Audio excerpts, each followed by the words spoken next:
You want to take control of your finances and achieve financial freedom, but every month your spending seems to somehow go out of whack, leaving you wondering, where did the money go? So here's the question: how can you effectively categorize your expenses to gain clarity and make informed financial decisions? Hey there, my name is Rohit Das. Picture this: 15 years ago, I was just another wide eyed graduate with a $300 a month salary and a savings account that had nothing to boast about. Fast forward through a decade of hustle, my journey from 2-minute ramen noodles to boardrooms has taught me valuable lessons about embarking and advancing on the journey to financial freedom. Today, we're diving deep into the world of expense categorization, which is a continued part of the assessment phase of our CAP framework. CAP stands for Collect, Assess, and Plan, and it is something that I came up with for my own personal use.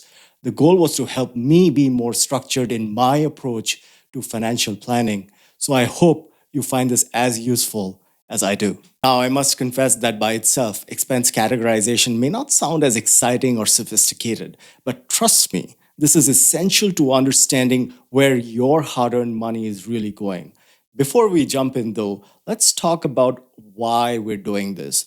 Categorizing your expenses is like giving your money a GPS. It helps you in a few different ways, like identifying spending patterns, spotting areas where you're overspending, making informed decisions about where to cut back, setting realistic budgets and expectations, and most importantly, take control of your financial future.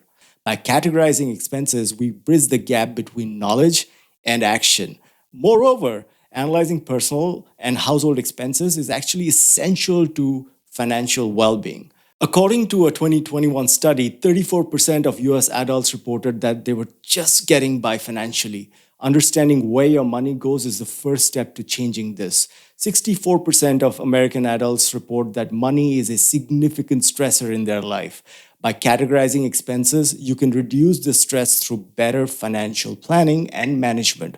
Also, only 65% of US adults say that they save a portion of their annual income for retirement. Expense categorization can help you identify areas where you can cut back and increase your savings. For the next part of this video, I'd appreciate if you will indulge me and maybe we do some work together.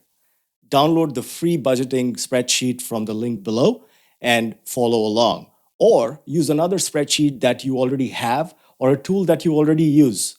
Let's start with defining some basic spend categories: housing, utilities, groceries, transportation, entertainment, and personal care. Remember, these are just starting points. You can add or modify categories based on your specific needs. Now, let's add some real expenses and categorize them. I'll walk you through the process. Number one, rent payment, $1,000. This clearly goes under housing. Number two, a grocery run, $150. Easy, that's groceries. Number three, a Netflix subscription. This falls under entertainment.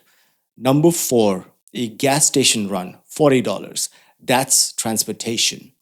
Number five, heating bill for the house, $80. This goes under utilities. Or if you wanted, you could also put it under housing as well. Number six, a restaurant dinner, $60. This could be entertainment or food depending on how you want to track it. For now, let's put it under entertainment. And finally, number seven, a trip to the barber shop, $30. Let's put this under personal care. By the way, fun fact, ever since COVID, like many others, I've cut my own hair. Is there any activity that you have gone all out DIY on and that saved you money? Let me know in the comments below. Back to the spreadsheet now. Look at the totals in your own categories. Are you surprised by any of them? Maybe you're spending more on entertainment than you realized, or less on groceries than you thought. This insight is gold for making informed financial decisions. Now that we have categorized our expenses, let's look at adding another layer of insight. We'll use the column in our spreadsheet labeled as expense type. In this column, we'll tag each expense as either essential or non-essential. Here's how to approach this though. Essential expenses are those that you absolutely need to live and work and survive. This typically includes housing, utilities, groceries, basic transportation, health insurance, and medical care. On the other hand, non essential expenses are those that improve the quality of your life but aren't strictly necessary. These may include entertainment subscriptions, dining out, hobbies, or vacations. Remember though, what's essential for one person might be non essential for another. For example, if you work from home, your internet bill might be an essential expense. If you need a car to get to work, your car payment would be essential. With that said, let's go through our own example in this case. Rent payment, $1,000, essential. Grocery store run, essential. Netflix, probably non essential. Gas station, essential, assuming you need a car. Electricity bill, $80, well, essential. Haircut, maybe, maybe not. And finally, restaurant dinner, usually non essential. But maybe it's a special day. As you go through your expenses, use your best judgment to decide what's essential for your lifestyle and circumstances. This classification will help you identify areas where you can potentially cut back if needed without compromising on your basic needs or lifestyle again. Once you've tagged all your expenses, you can use the filtering function to see all your essential expenses at once or all your non essential expenses.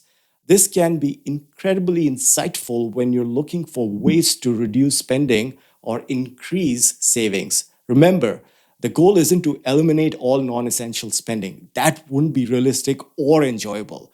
Instead, it helps us become more aware of our spending patterns and make intentional choices about where our money is going. As you go through this process, here are some other things to keep in mind, which will come in handy. Number one, be consistent. Once you decide on a category for a type of expense, stick with it. Number two, don't overcomplicate. Start with broad categories and get more specific only if needed. Number three, if you want to use subcategories, for example, under transportation, you might have gas, car insurance, and maintenance. Do that. Number four, review regularly. Your actual spend will definitely vary every month and will likely change over time, even. So revisit these categories at least every month. Number five, feel free to use technology. If you want automation, consider using budget apps that can categorize expenses for you on their own. And there you have it, folks. You've just taken a giant leap towards financial clarity. By categorizing your expenses, you've armed yourself with the knowledge to make informed decisions about your spending. Which expense category do you find the most challenging to manage and why? Again, let us know in the comments below. Finally, before we wrap this up, this isn't a one-time thing. Make it a habit to categorize your expenses regularly. It might seem like a chore at first, but trust me, it becomes second nature. And the insights you gain are priceless. In our next episode, we'll dive into how we use this newfound knowledge to create a budget that actually works for you. That will be the planned part of our C.A.P framework. Until then, happy categorizing, and remember, every penny you track is a step closer to financial freedom. Have a good day.